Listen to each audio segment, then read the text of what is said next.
versus. As the field of 400 men and their machines cut a swath through virgin Dakar territory, it was another day at the office for Cyril Dupre. And the other favorite in the bikes, Mark Coma. While American hopeful Jonah Street is hanging tough. But in the cars, while Carlos Sainz remained in control, the Americans suffered major setbacks yesterday.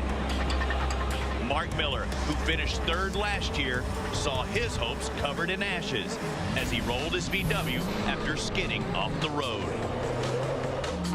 And Robbie Gordon hit rock bottom with his Hummer before he even crossed the border into Chile, where he had hoped to make his big move.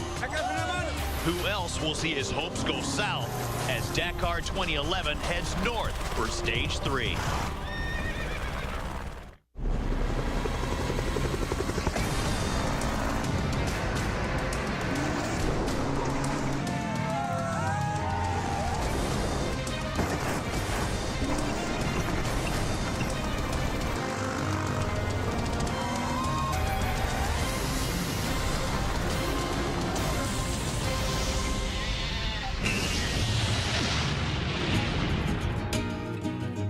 Christmas has come and gone, but red and green will be our major color motifs for Dakar's grueling two-part Stage 3.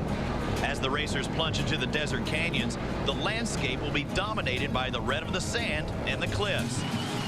Then the vehicles will disappear into the thick green forest. It should make for a very merry ride.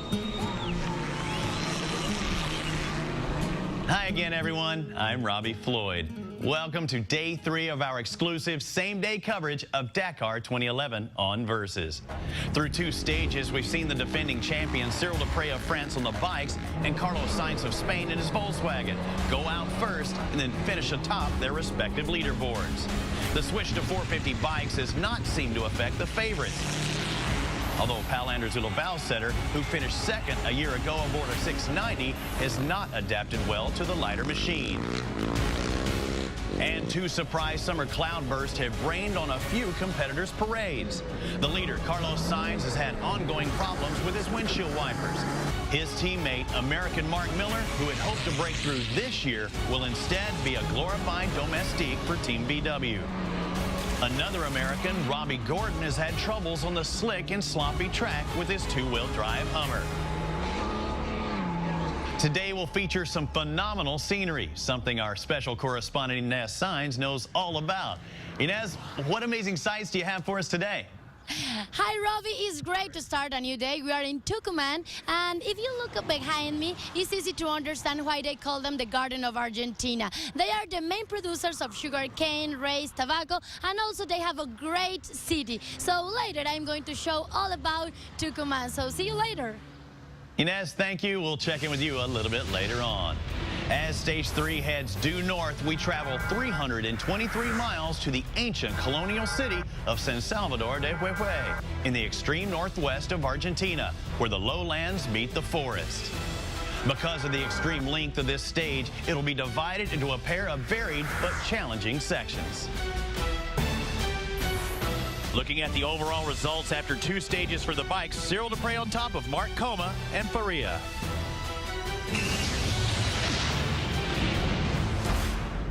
Two days with heavy rains have flooded the riverbeds, causing the organizers to modify the course and creating chaos for the racers, including the defending champion and current leader Cyril Dupre. We'll look at how the bikes were affected when Dakar 2011 spins on.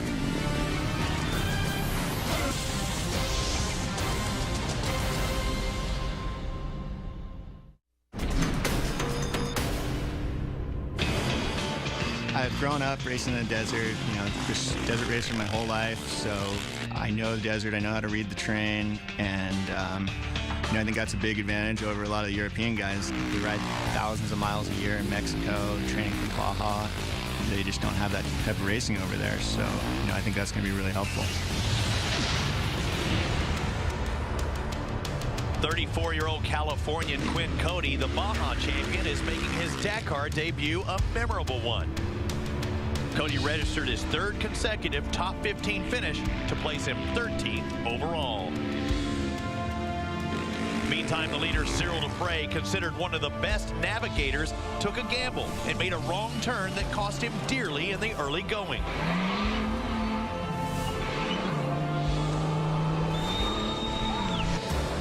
Dupre's rival, Mark Coma, a two-time Dakar winner, started the day 2.5 minutes down, came out roaring, and tried to take maximum advantage of Dupre's mistake on the freshly reconfigured course, and the Spaniard stretched the gap.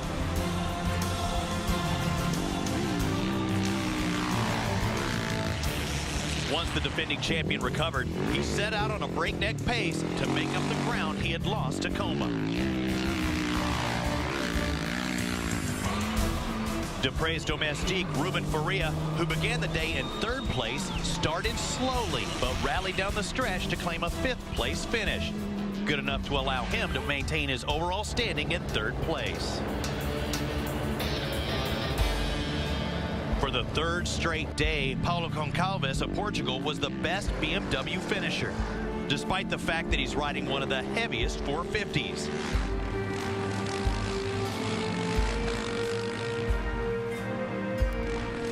Goncalves was actually the stage leader at the first checkpoint, but he would drop to third by the end, securing his fourth place overall standing.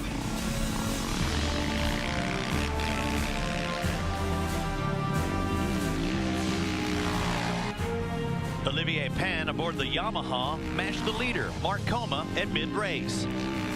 Pan's fourth-place effort today propels the Frenchman up to the sixth spot overall, in spite of a 2-minute penalty on opening day.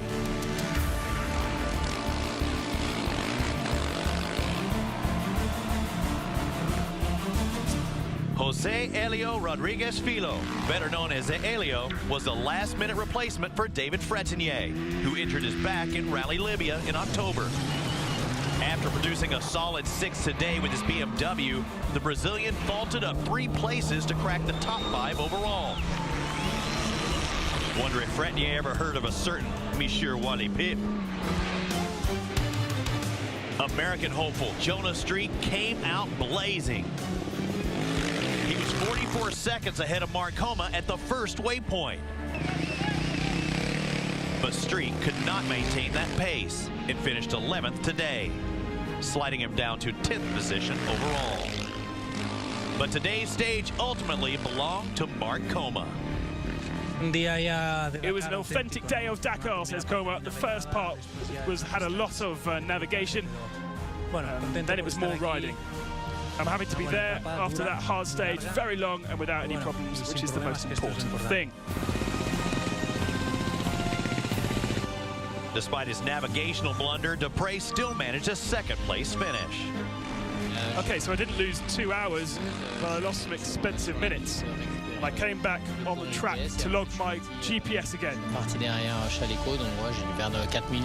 was behind Chalico, and I lost 4 minutes, just not really concentrating, I guess.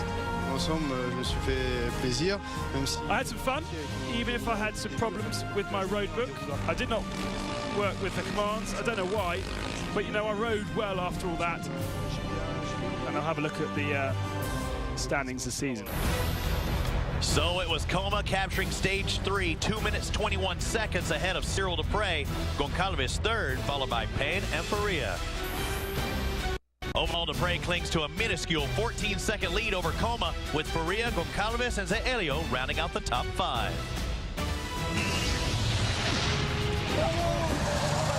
Next up, we'll look at the cars, where stage 3 also turned things on their side, no matter what driver you were pulling for.